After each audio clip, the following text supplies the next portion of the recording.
Já parou para pensar que só existe cultura com energia?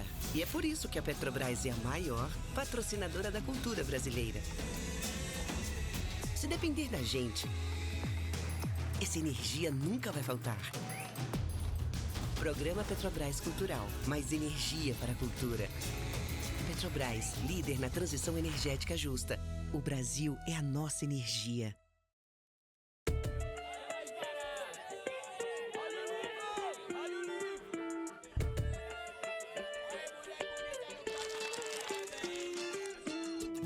Sejam todos e todas bem-vindos à Feira do Livro 2025.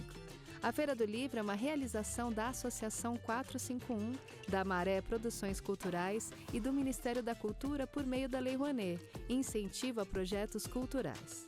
Apresentador exclusivo Petrobras.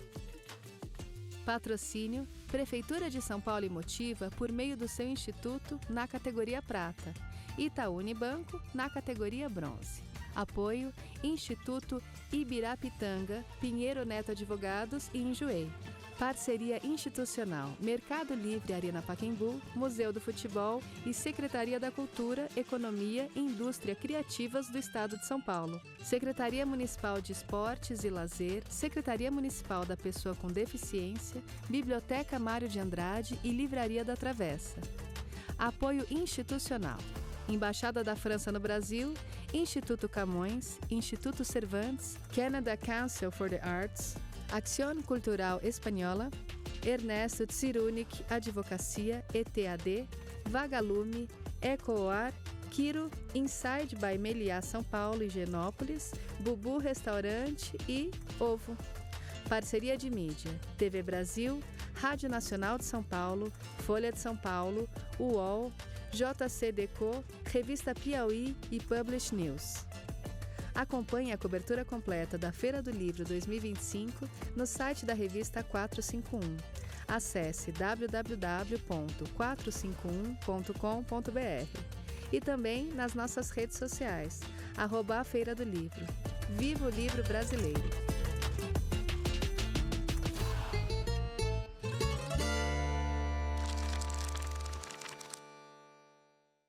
Boa tarde, tudo bem? E aí? Vamos aos recados oficiais, antes que eu os esqueça. Através da Lei Rouanet de Cultura, do Ministério da Cultura, a Petrobras apresenta a Feira do Livro 2025, que conta com o patrocínio da Prefeitura de São Paulo, da Motiva e do Itaú Unibanco. Eu sou o Tacho de Mello, tenho o prazer de fazer a mediação aqui dessa conversa entre a Paloma Vidal e a Laura Liuzzi. É uma alegria muito grande estar aqui com vocês, tá bom? Obrigada. As plantas na sua frente, meu Deus. Umas plantas na frente, ó.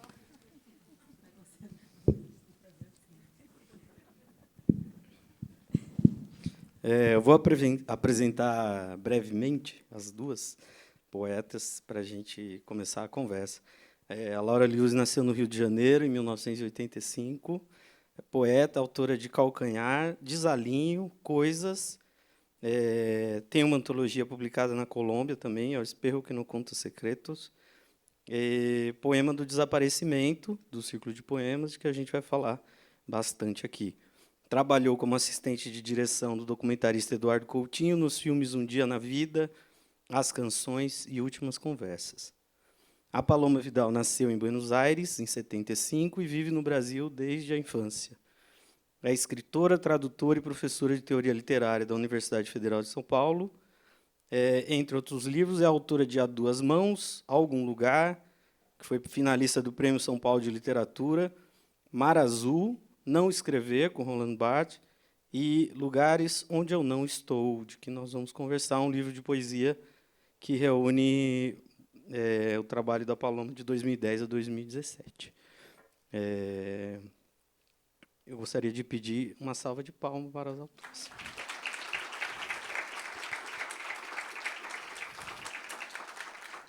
Eu estou lembrando tudo do roteiro, bonitinho, vai dar tudo certo. Agora eu vou pedir para vocês fazerem uma primeira saudação ao público, depois a gente conversa um pouco sobre os livros. Bom, boa tarde, gente. Estou feliz de estar aqui com a Laura, com o Tarso. Bem-vindos, bem-vindas. Bom, eu passo para falar um pouquinho aqui do livro, né? Pode começar. Tá bom. O livro que o Tarso mencionou é esse aqui, Lugares Onde Eu Não Estou, foi publicado pela Sete Letras no ano passado. É um livro que reúne postagens num blog que eu tenho até hoje, que tem o mesmo título do livro. Eu fiz um recorte do início do blog, que foi quando o meu filho mais novo nasceu, F, que é um dos protagonistas desse livro, junto com A, que é meu outro filho. E esses poemas eles vão percorrendo a vida ao longo desses anos, a vida, sobretudo, aqui em São Paulo.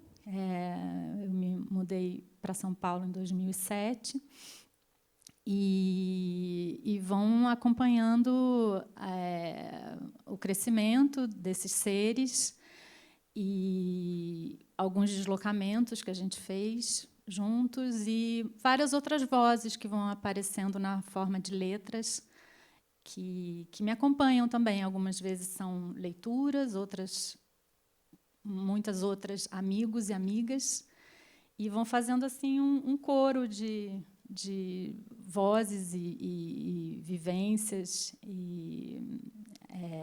E a ideia era, juntando esses textos que, na verdade, já tinham sido publicados em livros separados, a não ser pelos 2 últimos capítulos desse livro, do Blaze e Arranjos, que são inéditos e são publicados pela primeira vez em livro nesse livro.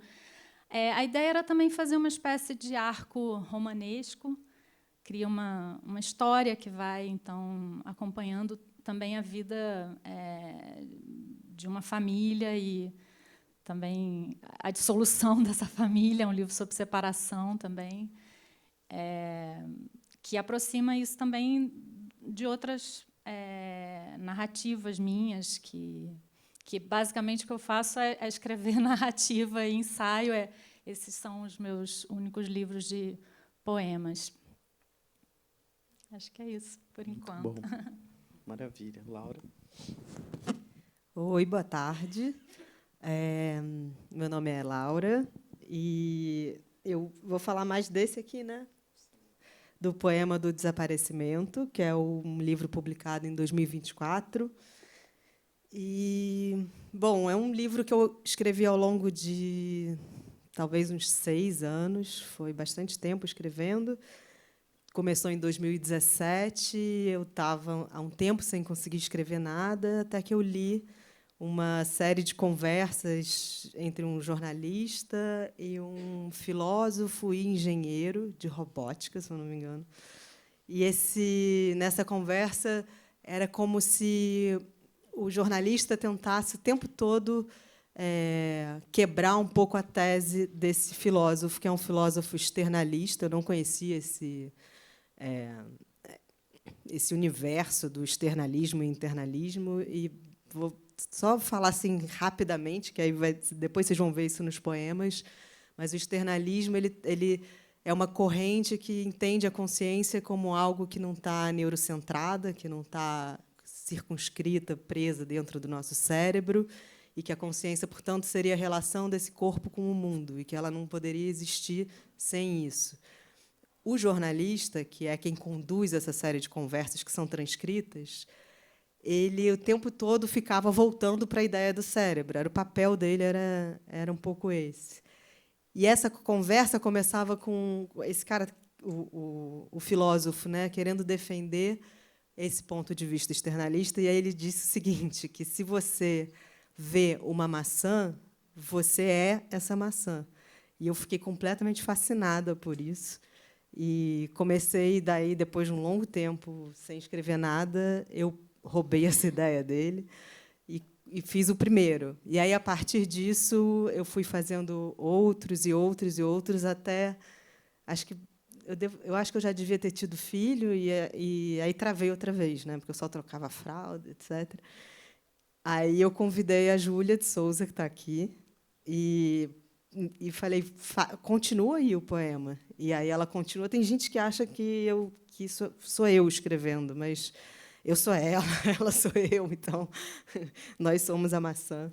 E aí tem uma parte do livro que são alguns poemas em itálico, e esses poemas são, de fato, escritos pela Júlia. E aí depois ela termina a parte dela, me entrega, e aí eu retomo a partir do que ela escreve. E isso leva uns bons anos até publicar o livro com o Tarso.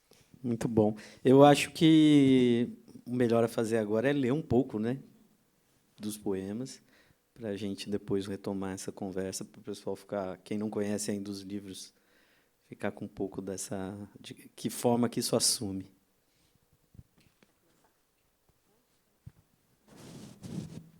Bom, eu vou ler eles são curtinhos. Eu vou ler alguns desses dois últimos livros que eu falei para vocês, o do Blaze e Arranjos, que ainda não estavam publicados em livro.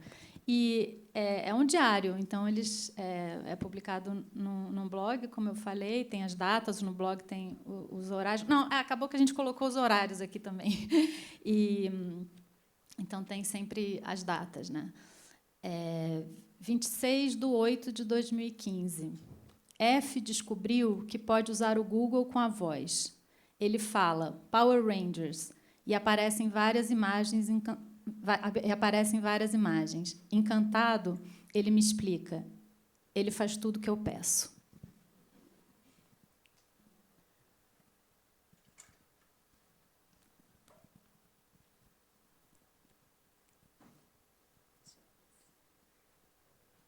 Bom, vou ler na ordem aqui. Vou ler outro do F.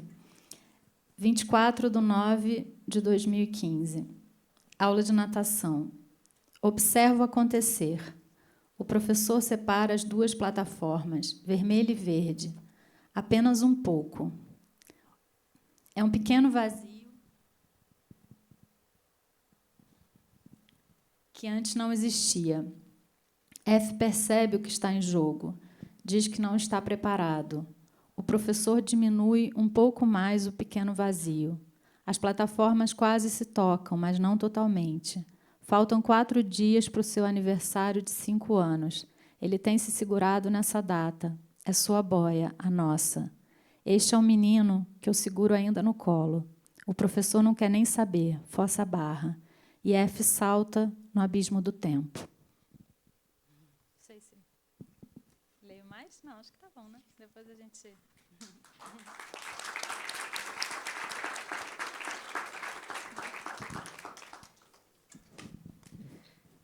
Eu vou começar... Nossa, acho que meu livro molhou. Está todo amassado. Eu vou começar do primeiro, que é justamente com essa ideia que eu roubei desse filósofo. Se percebo uma maçã, esta maçã me constitui. O cabo levemente envergado, a pele vermelha cheia de sardas, sou eu, a maçã, agora que ela entrou no meu mundo, sou eu, vermelha, arredondada, pintada. É meu o seu interior amarelado, o suco que solta da carne esponjosa, as pequenas sementes escondidas em suas costelas, sou eu, a mesma que decide pegar com as mãos a maçã e, sem descascá-la, feri-la, com os dentes ferir-me, com os dentes e sentir na língua sua carne, meu suco, o som de seu desaparecimento, a nossa frágil eternidade. Muito bom. Então,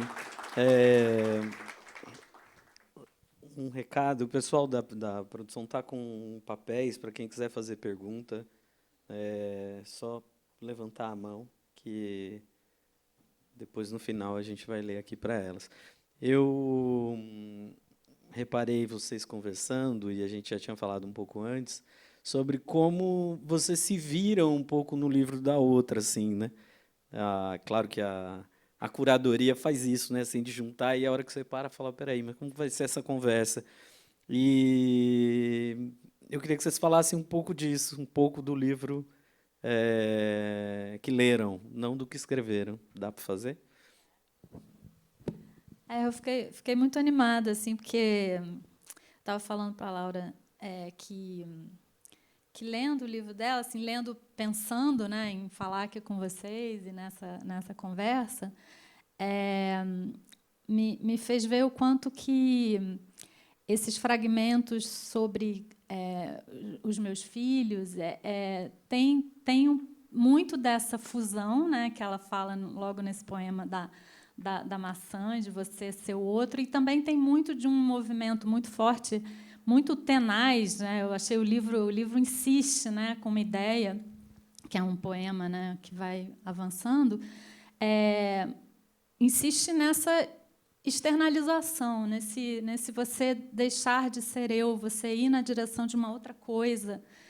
E eu fiquei pensando quanto esses poemas que eu escrevi ao longo do tempo são poemas muito subjetivos, muito autobiográficos, mas eles têm um caráter muito forte de sair de si, porque a maternidade é um sair de si, e claro que a maternidade também te em si mesmiza muito, né? Porque mas o esforço dos poemas é justamente ir na direção dessa outra experiência e fazer isso olhando e escutando, principalmente, o que eles dizem, como que eles olham o mundo.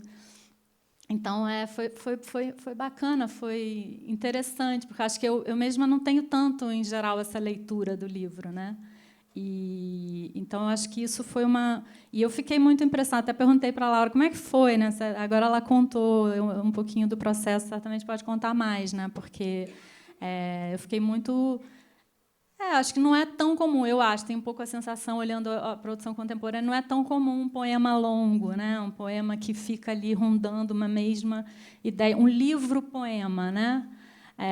Então, eu também fiquei querendo saber mais como é que tinha sido, e fiquei achando também, última coisa assim que eu queria falar, fiquei achando um livro muito filosófico, que aí, quando eu não sabia desse encontro, porque é um livro muito filosófico, inclusive um dos posso ler um que eu separei, que é um livro, um poema do livro que tem já uma presença assim, desse pensamento, dessa reflexão e mesmo de uma leitura de filosofia, né? Tomar de volta o poema como quem recebe as chaves de casa após uma temporada de férias e dá com os pratos lavados por uma pessoa que se encontrava erma e partiu. Voltar para casa é entrar no mesmo rio 2 vezes. Retomar o poema seria admitir o fracasso em desaparecer? Eu adorei isso. Eu vou pegar daí, então, porque esse, justamente, eu estava retomando o poema que a Júlia tinha terminado. Então, essa pessoa erma que lavava os pratos e tal, isso está nos poemas que ela tinha escrito. E aí, quando ela me devolve, eu falo, bom, agora eu tenho que continuar. E aí eu fico, bom, mas eu estou entregando, estou o tempo todo insistindo nessa ideia de desaparecer, e aí eu volto. Então, e daí para frente sou eu escrevendo o tempo inteiro, mas sou eu e podem ser vocês também. É curioso, né, a gente achar os pontos de contato, porque numa primeira leitura parece que eles estão fazendo movimentos completamente opostos até, né? Porque eu falo muito pouco da minha vida. No meio da escrita desse livro, eu tenho um filho e que tem a idade, essa coincidência, que ele tem a idade dos filhos da Paloma no momento em que ela estava escrevendo, né? A gente escreve em momentos diferentes, em anos diferentes. Mas eu não falo de filho, eu não falo de maternidade. Uma hora eu falo de bebê, mas é qualquer bebê que percebe a mão. Separou?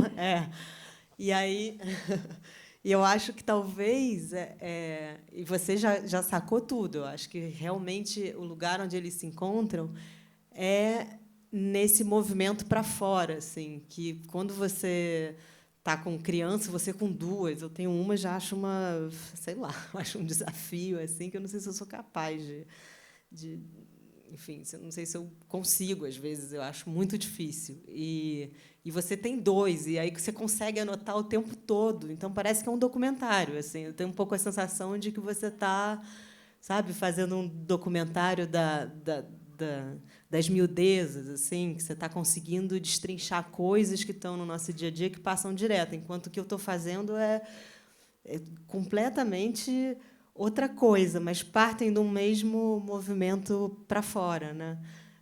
Os comentários que você faz, enfim, tem amigas, marido ou ex-marido, filhos, pai, mãe, e a gente, de você, a gente tem pistas, assim, né? Mas não é o principal que está ali. E acho que a poesia contemporânea, ao longo de muito tempo, ficou muito falando de si, né? Assim, tem muita coisa boa nesse sentido, mas muito sobre si. E o livro da Paloma está muito para fora, assim, parece, porque tem essa forma meio diário, né? Porque tem as datas, tem as horas e tal, mas ela está o tempo todo olhando, né? Parece que é um livro meio câmera, assim, dá um pouco essa sensação. Paloma, você falou usou o termo, né, da narrativa, né, de como o poema se estrutura em torno da narrativa. Acho que isso tem muito a ver com o processo, né, também de ser escrito num blog. E acho que é muito forte na leitura do livro essa ideia da referência mesmo, né? Já a cada 7, 8, 10 versos a gente encontra uma data, encontra uma pessoa, encontra uma data, encontra uma pessoa. Então, é inevitável aproximar do outro livro que você lançou recentemente, que é o Não Escrever, né, com o Roland Barthes. Eu acho que daria até para juntar, assim, é uma outra etapa, tem derivações diferentes, tem uma coisa ali, um foco muito grande na pesquisa sobre o Roland Barthes, mas me parece ser da mesma natureza, essa ideia de que a gente está acompanhando um processo e não a própria coisa, né? É como se fosse um bastidor do poema, né? Que tá, assim como no Roland Barthes o que te inquieta é que é uma espécie de bastidor do romance que não existe, né? Eu queria que você falasse um pouco disso, assim. Pois eu acho que esses textos, realmente eles acompanham, né, os textos aqui do Lugares Onde Eu Não Estou acompanham, né, de um jeito assim, acompanham a vida de um jeito que é muito despretensioso, assim. Tem alguma coisa na feitura desses poemas que é muito da anotação cotidiana, de uma coisa que vai surgindo, e eles são muito... Eu, às vezes, faço uma modificação ou outra, mas, na verdade, eles são basicamente o que está no blog, assim, e que são textos escritos, em geral, no bloco de nota do celular, que é uma coisa que eu tenho brincado um pouco, né? Tem um livro que eu publiquei com a Quelônio, que é Ensaio de Voo, que é também um texto escrito num bloco de notas. Então, tem um jogo com essa escrita cotidiana, e que era um desejo muito forte do Barthes, né? Eu acho que aí do Roland Barthes, ele, para quem não conhece essa historinha que eu já contei 1 milhão de vezes, ele enfim, um crítico, escritor francês que queria escrever um romance. O último curso que ele deu antes de morrer se chamou A Preparação do Romance. E ele começa nesse livro, depois virou livro póstumamente, ele começa falando da anotação e de que ele quer fazer um livro a partir da anotação cotidiana. Depois ele vai para o haikai, ele faz essa deriva no primeiro ano do curso. Ele quer escrever um romance, mas ele vai para a poesia. E ele passa um ano investigando o haikai e essa ideia de uma iluminação satória, né, que ele também é uma ideia que ele aparece em outros momentos da escrita dele, na Câmara Clara, por exemplo. E então tem um cruzamento que eu acho que é uma busca, uma coisa de uma literatura feita a partir desses restos e dessa cotidianidade. E, nesse sentido, acho que tem um impulso parecido. E, claro, depois tem um pouco como que trazer para essa... No caso do livro sobre o Roland Barthes, tem também uma ideia de... como ler um autor como o Barthes, que já foi muito lido, a partir de um lugar que tem a ver com ser mulher, com ser professora no Brasil, com ser uma professora mãe e uma pesquisadora mãe, que é uma ideia que aparece lá. Então, as coisas acabam se cruzando, porque, para falar do Barthes, eu quis falar do Barthes explicitando também algumas tensões em relação à leitura da obra dele, do lugar de onde eu faço. Eu saí convencido de que, se ele não tivesse sofrido acidente, morrido de repente, também não faria esse romance. Não, estou absolutamente convencido do seu livro. Mas eu achei, porque é muito curioso, porque a matéria é a mesma, né? Se desloca de um livro para o outro, porque você está na França, o tempo, as preocupações são outras, mas acho muito... Quando bate o olho no título, Lugares Onde Não Estou, né? É como se ele cobrisse também esse mesmo arco, né? Do não escrever. Né? Assim, é uma escrita em que eu não estou, uma escrita que talvez não chegue nunca ao que se propõe, né? Não se trata de buscar nada, mas essa ideia do processo que é muito importante. Né? A Laura fez aqui uma aproximação disso, né? Parece um documentário. Ela trouxe para o lado dela o seu livro. E o seu livro, curiosamente, a primeira leitura, não sei se é a influência de ler, falar assim, a Laura tem na sua biografia o trabalho mesmo com o documentário, né, de como que isso aparece no poema. Não aparece como a referencialidade que a gente encontra no poema da Paloma, mas também é muito marcante. Me parece, eu não consigo ler de outra maneira, entendeu? Eu leio o poema como se ele fosse uma descrição de cenas. Então é como se o pensamento funcionasse por imagem. Dá para dizer isso? Posso ser muito sincera? Pode. Eu tenho vontade de devolver a pergunta, porque eu não consigo ver da mesma forma. Eu queria entender, porque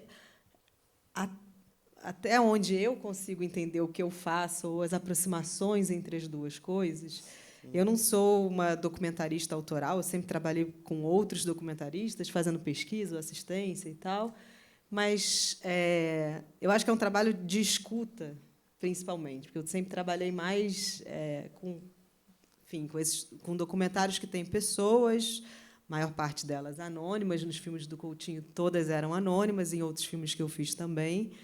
Então, eu ia atrás dessas pessoas. E eu adoro ouvir histórias, muito mais dos anônimos do que de pessoas, de artistas, curadores e tal, que é um pouco o trabalho que eu faço assim cotidianamente, que é no Instituto Moreira Salles. Aí, sim, eu faço ouvindo pessoas, enfim, né, com alguma autoridade. Mas esses anônimos, isso sim, isso me fascina muito. Então, esse trabalho de escuta com o trabalho da poesia é que eu acho que a aproximação está aí, porque eu acho que a poesia ela só se faz se você tem uma escuta, que a gente pode confundir com visão, né, com o olhar, que se fala muito, o olhar, mas eu acho que a escuta ela é ainda mais ampla, talvez. Eu acho que a gente ouve com os olhos também. Então, talvez por aí. Mas eu não vejo tanto a descrição dessa maneira, que você já tinha falado isso, você tinha, inclusive, escrito isso. Eu acho muito curioso, porque eu achava que, nesse livro, isso desaparecia um pouco. Por isso que eu queria te ouvir. Eu vim para fazer perguntas. Não, eu acho mesmo, falando até o poema mesmo de abertura que você lê, né? A forma como vai se descrevendo o olhar para a maçã, né? Essa aproximação com a maçã, meio que entrou na minha cabeça como se fosse esse giro de imagem mesmo, em torno daquilo, né? De uma aproximação com o objeto, que é como se o olhar fosse catando coisas, né? E transformando em pensamento. Não é que não seja pensamento, mas de que começa antes com uma observação, né? Com algo. E agora é tão maluco leitura de poesia que, quando você fala de onde vem, dessa conversa entre meio científica, digamos, sobre esse tema, filosófica sobre esse tema, né? No meu modo de ver, confirma ainda mais isso, né? Que é um tipo de aproximação das coisas, que é o método, digamos, né, das ciências, assim, né, de como se aproximar das coisas, de como ir tirando camadas de sentido. Então, por isso é que, no livro, né, do poema do desaparecimento, né, esse longo poema, mesmo quando você sai, quando entra a Júlia, quando você volta, o livro, no meu modo de ver, não perde essa natureza, né, de que algo que está girando em torno de um objeto, né, descascando algo, né, para ver. Não sei se... Não, faz sentido. É porque, sei lá, talvez é porque o livro da Paloma, para mim, ele é tão mais... ele tem uma coisa mais, obviamente, mais narrativa, né? Que isso é meio evidente. Acho que você foi numa camada mais profunda que eu não fui, assim. Mas tem essa... Talvez tenha, né? Porque eu elejo alguns objetos, algumas coisas, e fico como se eu estivesse dando voltas em torno deles, meio obsessivamente, para tentar ver aquela coisa de todos os ângulos que eu puder ver. Talvez sim, mas aí eu acho que eu seria uma cineasta enlouquecida, câmera na mão, que tremendo. Filme não seria um filme, né? Exatamente, não ia dar filme. Muito bom. E na Paloma tem um outro traço importante dessa narrativa, uma outra dimensão dessa narrativa que atravessa tudo, que é a dimensão do trabalho, né? E que está muito colocada ali em vários pontos, né? Assim, é alguém passando pela maternidade, vivendo a maternidade, vivendo a separação, vivendo os problemas dos relacionamentos, da viagem, mas o tempo todo sendo levada pelas demandas, digamos, do trabalho. Dá para dizer isso, Paloma? Acho que dá, sim. Eu acho que tem até agora eu não vou achar, mas eu até acho que tem no prefácio. O livro tem um prefácio da Adriana Kancepolsky, que é uma personagem, é a K, e é uma grande amiga e é uma professora de literatura hispano-americana da USP, e ela cita um trechinho que tem a ver com isso que você acabou de falar no prefácio. Cadê? Sim.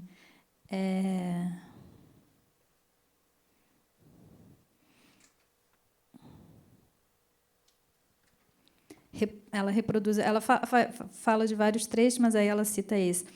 Eu nunca vi uma mãe que trabalhe tanto. É uma das frases, né, do não sei de qual dos dois. Então tem uma que tem a ver com isso também, que é dessa questão da absorção da maternidade, né, e de um esforço de ser alguém, de existir autonomamente. Então, o livro, eu acho que ele tem também essa tensão, né, entre... o livro não, né, na verdade, porque devo dizer que o livro meio que não é um livro, né? Eu acho que ele se configura como livro, mas ele é toda a graça, para mim, dessa história, na verdade, parte de algo também bastante melancólico, que o tempo passa a ter uma concretude quando você tem filhos, né? Porque tudo fica ali, aquele corpo se modificando, que a gente tem um convívio intenso. Então, fica aquela sensação meio de tudo que está se perdendo, tudo que vai... E você estava falando, né, Laura, anotando o tempo inteiro, mas, na verdade, não, né? Porque dá tanto... é porque é tanta coisa e são tantos dias, né? Que você anotando de vez em quando já dá um monte de material, assim.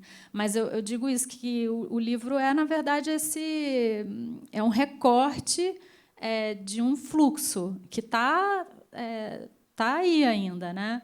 É um livro eterno. Tem um pouco essa fantasia do livro eterno, né? Do livro que vai acompanhar a vida, é uma coisa meio proustiana também. Mas eu fui embora. E que tem uma ponte eu puxei um fio, que é esse da relação com o livro O Não Escrever, né? Mas tem uma relação com os outros trabalhos que você fez durante esse período todo, né? Você falou assim, o livro cobre 2010, 2017, mas tipo desse período você traduziu bastante, continua traduzindo, para a nossa sorte, mas traduziu bastante, e de como isso entra também na escrita, né? Porque tem, ao mesmo tempo que o livro parece ter um estilo, digamos, definido desde o início, do que como vão ser essas anotações, como vão aparecer as referências, né? Tudo isso está definido antes do livro, mas, ao mesmo tempo, ele vai oscilando lentamente de acordo com transformações que têm a ver com isso também, né? Com o que você está traduzindo, com a docência até, né? Com várias dessas questões que vão alimentando o livro, né? Tem a presença de várias até agora eu não vou conseguir resgatar, porque de 2017 para cá eu traduzi muito, né? E então tem textos mais recentes que falam, por exemplo, da tradução da Tamara Kamensein, falam da tradução da Margot Glantz. Então, e o próprio livro tem também uma passagem entre línguas. Tem até um trechinho nesses livros, nesses dois últimos, tem um trechinho que é deixa eu ver se eu acho aqui, que é uma transcrição de um fragmento de um livro da Silvia Molloy, que foi publicado no Brasil, Viver Entre Línguas. Ele foi traduzido pela Mariana Sanches, esse livro, eu acho. Espero não estar me enganando. Foi traduzido para Relicário. E aí está em espanhol, né? 28/9/2015, que até é o dia do aniversário do meu filho, de um deles. E diz assim: Pienso, si yo hubiera tenido hijos, ¿en qué idioma les hubiera hablado? ¿Cuál habría reprimido? Então, penso, se eu tivesse tido filhos, em que idioma eu teria falado com eles? Qual idioma eu teria reprimido?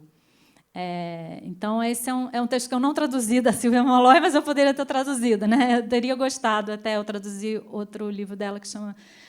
dois, na verdade, que chamam Desarticulações e Vara Imaginação. Mas são essas conversas com algumas autoras também, né, que pensaram essas questões e que estão muito presentes, né, no livro. Posso fazer uma pergunta? Você fala que língua com seus filhos? Você fala espanhol também com eles? Não. Zero? Não falo. Mas eles falam?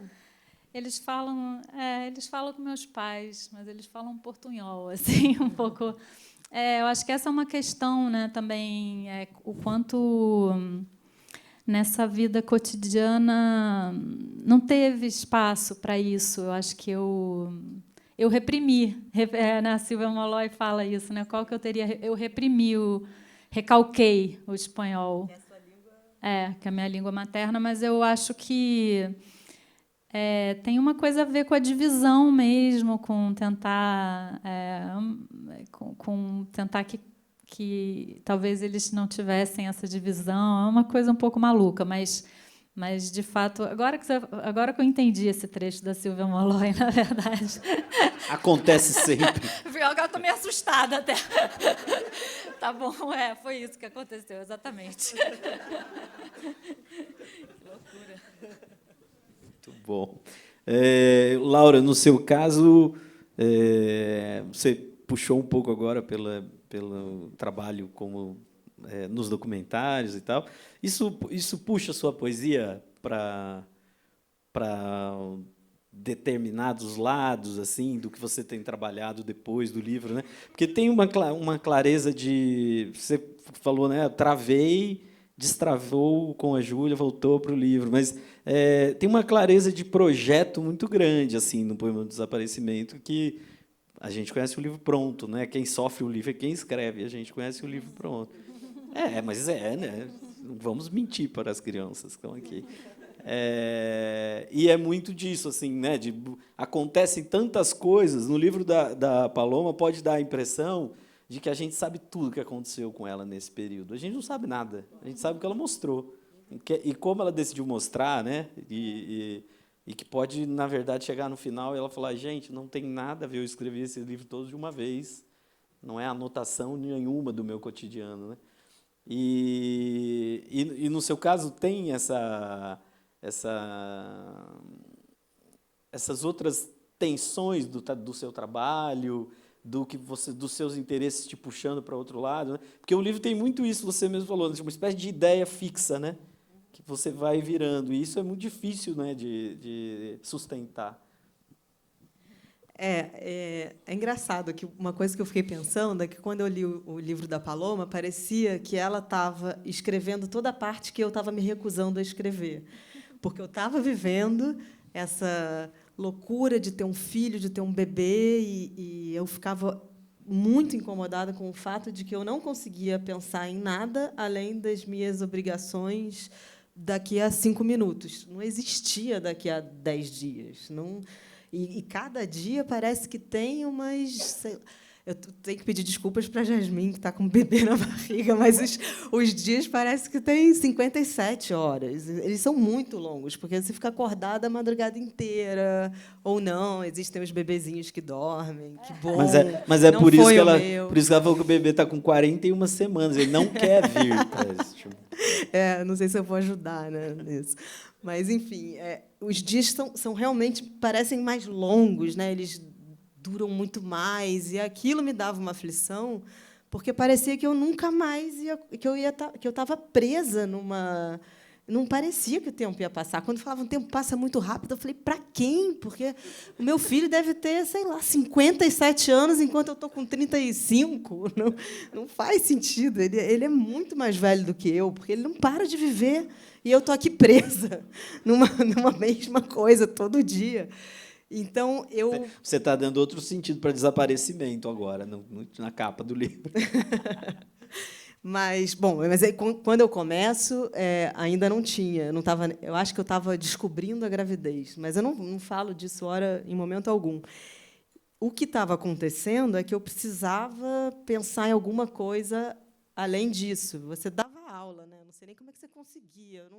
E os vídeos que eu fazia, que é o meu trabalho assim de todo dia, eu já tenho uma maneira de fazer e tal. Então, que não eram filmes autorais, né? São esses mini-docs assim, para o Instituto Moreira Salles e tal, que eu adoro fazer, mas aquilo não me desafiava muito. Eu precisava ter alguma garantia de que a minha vida podia ser alguma coisa para além daquilo.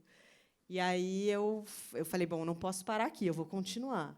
E aí eu apliquei para um mestrado, quando meu filho tinha uns 10 meses, mais ou menos, para justamente estudar essa ideia da consciência. Eu queria ir mais fundo. E aí, quando eu comecei aí passei e comecei essa pesquisa e continuei escrevendo o poema junto com a pesquisa, e as duas coisas acabaram praticamente ao mesmo tempo. Então, eu realmente comecei a estudar muito. E foi uma maneira de... E o que estava acontecendo comigo é mais ou menos o que estava acontecendo com a Paloma. E assim. a pesquisa foi na área de literatura? Foi um mestrado sobre literatura e a questão da consciência? É um ensaio longo, e aí eu relaciono a questão da consciência com a paisagem. Então, é um pouco difícil de explicar, mas eu pego 3 elementos da paisagem: as plantas, as pedras e as nuvens. E aí as plantas hoje em dia tem vários estudos, né, sobre consciência nas plantas e tal. Então era uma maneira de você falar de consciência de uma forma descentralizada. Aí as nuvens eu já fui para geometria fractal, sei lá, eu me aventurei bastante. Pedra, porque assim, quando eu cheguei na pedra, eu falei: será? O que eu vou fazer com isso? Agora, como é que eu vou falar de consciência e pedra, né? Mas foi maravilhoso, foi uma das partes que eu mais gostei. E para esses 3 capítulos, eu pegava uma pequena antologia assim, de poemas. Então, eu analisava os poemas com plantas, com nuvens e com pedras. Então, foi uma maneira de eu ir continuando também. Mas é interessante que você não cai na tentação de colocar isso dentro do poema, né? Quer dizer, de fazer esse meta, assim, de juntar isso mais explicitamente, né? Você não teve vontade de botar essa discussão, o que você estava estudando? Quer dizer, está tudo aqui, né? Porque tem a nuvem, tem a pedra, tem a planta, mas não está dito, né? Que você está fazendo isso. Você não pensou em fazer hora nenhuma. Não, porque eu acho que desde o início eu estava tão Pois é. Será que a gente vai atrapalhar, gente, se a gente tirar? Tomara que dê certo. Pronto. Obrigada. Deu certo, né? Pode deixar. É você, Francisco? Ah, legal. O Nicolau chegou. Um autêntico filho da mãe. E aí... Desculpa. Não resisti. Então, eu estava comprometida com essa ideia dessa alteridade meio radical, assim, de não falar muito de mim. É claro que ninguém escapa, né? Uma hora ou outra vão ter momentos que eu estou ali, que só poderia ser eu, que tem ponto de vista. Não dá para recusar essa ideia completamente. Mas a ideia era sempre, sei lá, tentar sair um pouco do registro da minha vida e olhar para as coisas. E aí, nesse sentido, talvez é que aí esteja o lado mais cinematográfico, né? Que está sempre para frente, né? Nunca, quer dizer, hoje em dia, né? Selfie o tempo todo, não sei, mas a ideia, pelo menos a ideia. Mas tem uma disputa interessante, eu acho, assim, que aparece nos 2 livros de maneira muito diferente, de não querer aceitar a forma como um determinado eu gostaria de tomar o poema para si, entendeu? De falar, esse poema é meu, eu apareço dessa maneira, né? Porque até apareceu aqui de falar, a poesia brasileira nos últimos anos tem, de fato, muitos livros, uma grande parte dos livros em que o dado biográfico explica, né, o poema, assim, está no primeiro plano do livro. Então, quem escreveu, quais são as características de quem escreveu, como escreveu, em que época escreveu. Então, os poemas têm uma lógica muito diferente em razão disso, né? Assim, a aproximação com o poema se dá mediada por essas informações que não são o poema propriamente. No caso a Paloma faz isso de um modo totalmente diferente do seu, que falaram que eu não posso ser acadêmico. Hiperreferencializando o poema, talvez, né, que cria uma impressão quase contrária, né, no fim das contas, datas, né, porque é muito curioso para a gente ler um livro de poema e falar, quando você encontrar um poema que a pessoa decidiu datar, decidiu colocar em que cidade fez, qualquer uma dessas informações, dedicar o poema para alguém, tudo isso significa no poema, né, determina. E o livro da Paloma, os livros reunidos aqui, eles são pautados por essa experiência, assim. Então, não é simplesmente uma narrativa, que no seu tem uma narrativa do pensamento, que seja, mas é um outro tipo, é uma narrativa no sentido fatual mesmo, assim. Essas coisas aconteceram nessa determinada ordem. Eu imagino em conversas por aí, sei lá, com seus leitores de como eles devem facilmente tentar passar do poema para a vida. Tentar entrar, nossa, mas você passou por tudo isso, né? Como que foi isso aqui? Passei mesmo. Eu acho que, assim,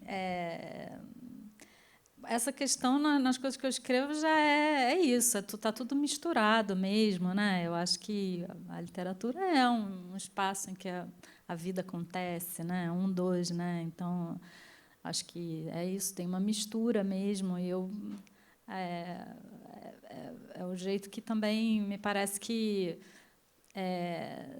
dá para fazer literatura com isso, né? Com esse eu. Acho que, claro, que tem uma vontade de certo deslocamento, que muitas vezes é irônico, que é também de não ficar presa nesse eu, né? Acho que tem uma coisa da prisão do eu que é uma preocupação comum, né? Uma prisão.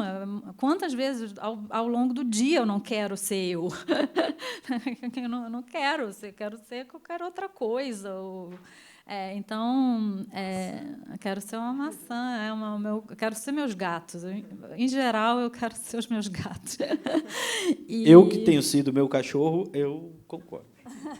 Pois então acho que tem não é nenhuma questão de ter ou não o eu, porque essa é um ponto de partida das coisas que eu escrevo, mas é o quanto esse eu é mobilizado por esses outros, né? E nesse caso, no caso desse material aqui, esses outros são os filhos, né? E tem muitos outros, né? Mas eles vão guiando. É um pouco também, como você estava falando, Laura, eu acho que também como é que a gente faz para começar um livro, para começar alguma outra coisa, né? E muitas vezes você acha um negócio ali, né? Então tá, eu vou começar a anotar isso aqui, vamos ver onde é que vai dar. E de fato, eu fiquei muitos anos fazendo esse blog sem que virasse nada. E aí o blog ainda virou uma coisa super anacrônica, que é ótimo, porque assim é um espaço quase que íntimo, né? Tem 3 pessoas que vão lá e comentam de vez em quando. Então, é um espaço que, diante da magnitude das redes sociais e tal, virou uma coisa um pouco secreta, assim. Eu queria falar um pouco das leituras de vocês durante esse processo de escrita, do que vocês leram e tal.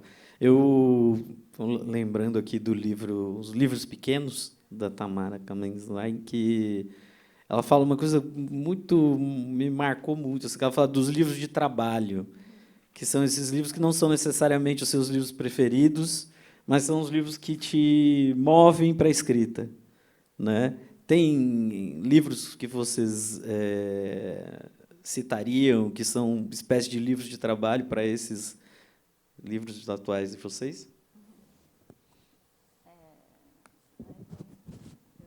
É o tipo de pergunta que vai me dar um branco na cabeça, não vou conseguir falar nada.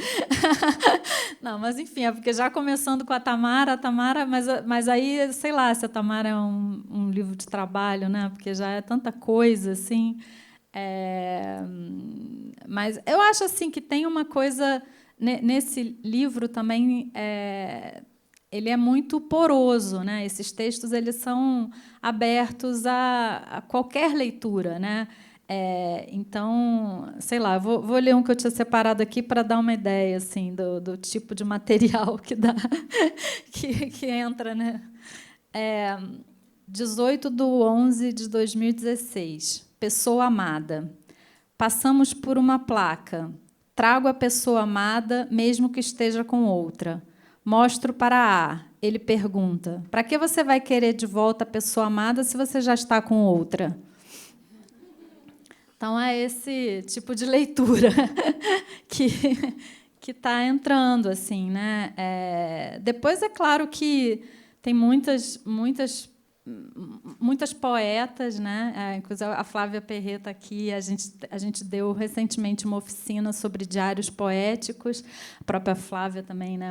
Então, tem muitas poetas que estão fazendo isso, né, que a gente lê e que a gente traduz, né. Eu traduzi, por exemplo, recentemente um livro muito bonito de uma poeta argentina que chama Magali Echávarri, que é um livro Como Cozinhar um Lobo, chama o livro dela, e é um livro de luto, e é um diário de luto, na verdade, né? Que ela perde a mãe, o pai, meio próxima, assim, e ela vai fazendo os poemas nessa vivência cotidiana. Então, tem muitas leituras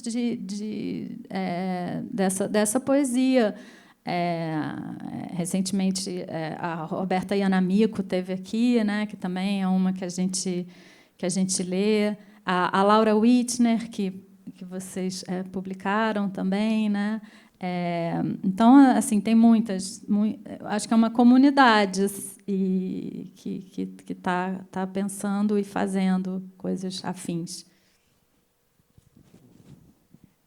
No meu caso, eu não sei, porque foram muitos anos, né? Então, acho que eu comecei muito com essas leituras mais específicas para essa ideia de consciência e tal, e fui indo. Aí, quando eu caí no Merleau-Ponty, eu fiquei completamente fascinada. Eu acho que ele é o meu guia espiritual aqui do desaparecimento. Talvez seja o principal, assim, a quem eu mais li. Foi quem eu mais li. Mas na poesia, eu acho que a Szymborska, não sei se é assim que fala, sempre, eu li muito, e ela está nessas antologias que tem no mestrado. Ela e Ana Martins Marques são, acho que, talvez as poetas mais presentes, assim, porque são duas poetas que têm essa característica, né, de rodear um pouco as coisas, assim. Eu tenho um pouco, né? Eu tenho um pouco essa sensação, e eu gosto muito desse movimento, assim. Eu acho que são mais, elas duas certamente são fundamentais, assim. São poetas que eu sempre leio, releio. A Marília Garcia também. E, sei lá, Drummond sempre, a vida inteira, ele está sempre aqui. Você falou da Szymborska e a gente... Como é que você fala? Eu quero aprender. Não, sei lá. Não, eu já ouvi. Eu entrevistei uma vez a tradutora, cujo nome também não dá para falar, o sobrenome. Né? Regina. E ela falando impossível para... não dá. Assim, é uma outra coisa. Só o primeiro nome, o tal do Vizla, já é uma coisa incrível. Mas, enfim, continuamos lendo. E é muito curioso, né, porque é alguém que... Não sei se você lembra do texto, quando ela recebe o Prêmio Nobel, que ela escreve o texto falando disso, né, que poesia é se agarrar a um não sei. Né, que é uma imagem muito bonita. Né, assim, ela usa em vários poemas. E tem muito disso, né, de ser alguém que está olhando para as coisas com uma curiosidade sempre inaugural, assim. Né? Sempre tudo é absolutamente novo diante do gesto de escrever o poema. Né? Agora, uma boa entrada para o seu livro, uma boa chave de leitura. Ela me acompanhou muito. Que acho que, no fundo, é essa ideia um pouco de que a consciência ela desliza nas coisas e as coisas deslizam na consciência. E a gente fica o tempo todo nesse... Né, um pouco essa ideia dessa troca. Então, para que você consiga entrar mesmo e ser a garrafa, você tem que insistir nela. Né? Assim, então, é um pouco esse exercício. Eu acho que essas poetas têm um pouco dessa postura, assim, talvez.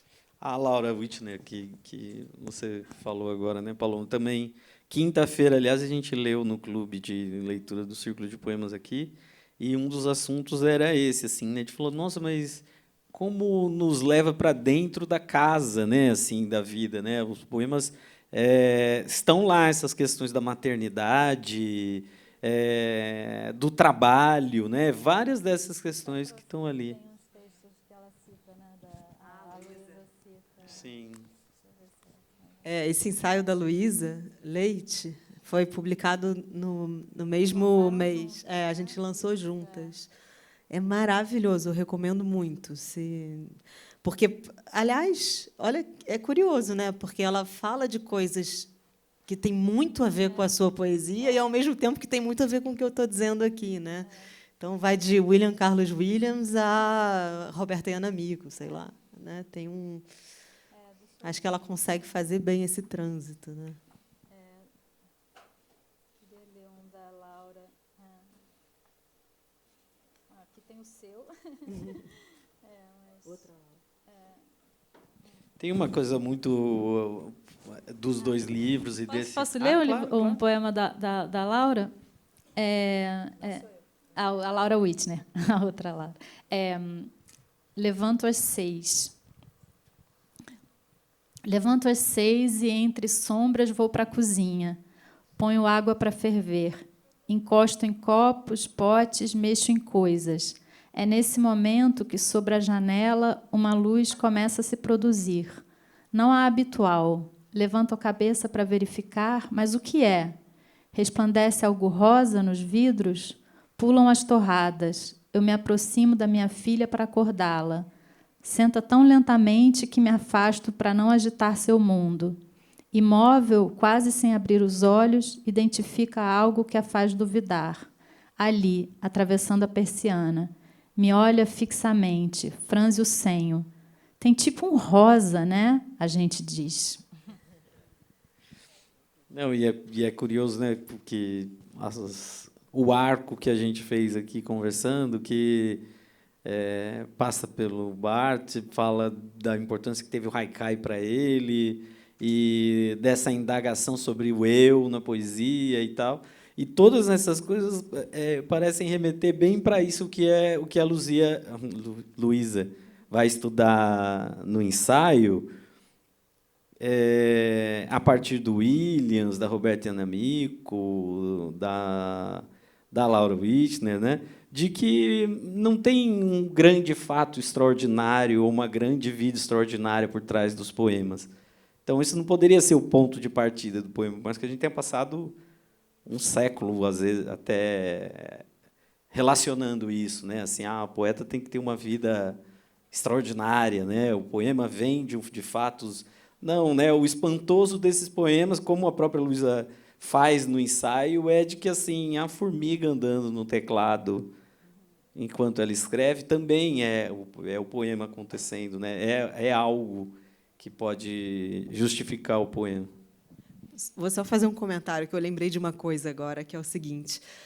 Eu me lembro quando o Walter Carvalho queria fazer um filme sobre o Armando Freitas Filho. E aí eu era bem nova, assim, sabia que ele ia fazer o filme, e eu me enfiei lá e fiquei meio de assistente dele. E ele queria insistentemente fazer um filme sobre um poeta, entender como que um poeta, sei lá, descobre o poema, ou como que é a inspiração e tal. Isso é completamente impossível. Você não consegue filmar, isso não é visível, não é aparente, você não consegue. Então ele ficava tentando buscar umas metáforas visuais e tal. E o Armando falando, ele sabe falar de tudo isso muito bem, mas você não consegue filmar. Então, é um trabalho quase impossível, né? Você filmar o momento, porque, no fim das contas, né, o que é o momento em que você pensa num poema, num verso, em alguma coisa que vai render? Primeiro que pode durar 10 dias, pode durar 1 minuto, e pode durar uma vida inteira. Então, você não... Como se filma isso, né? Não dá muito para ver. E, quando a Luísa escreve, você consegue ver. Então tem coisas que talvez só se resolvam nesse tipo de registro. Quando ela fala dessa formiguinha passeando no teclado e tal, e ela retoma isso, várias vezes você consegue ter um pouco da ideia do que é uma poeta trabalhando, por mais que ela estivesse fazendo um ensaio, né? Mas ela consegue te dar um pouco essa dimensão. Assim, e que é outra fronteira que acaba se desfazendo, no fim das contas, porque o ensaio dela não tem... E é curioso, mas preciso passar muita água embaixo da ponte da geração do Armando, ou de como o poeta era visto naquele momento. Imagina como os livros de poesia eram vistos para tudo que aconteceu até aqui, e disso que eu acho que está meio que começando, né? Essa ideia, né? Tipo não sei, não saberia formular exatamente, mas tipo o nível de exposição mesmo dos poetas, né? Isso se você falar agora, teria que filmar o Armando o dia inteiro para talvez tentar entender como que ele faz um poema. Hoje a gente entra no Instagram dos poetas. E mesmo filmando o dia inteiro... Estão todos mentindo, mas tudo bem, gente. Enfim. Isso é verdade. Tem sempre uma canequinha fumegante, né? Um caderninho bonitinho. É tudo mentira. Tudo encaixado, gente, tudo funciona. No fundo, é o bloco de notas do iPhone. É isso. Gente, alguém tinha perguntas, não? Ninguém fez pergunta, olha só como foi. Eu acho que é isso, então, nosso papo. Mas talvez queiram fazer agora, assim, sem ter que anotar no papelzinho.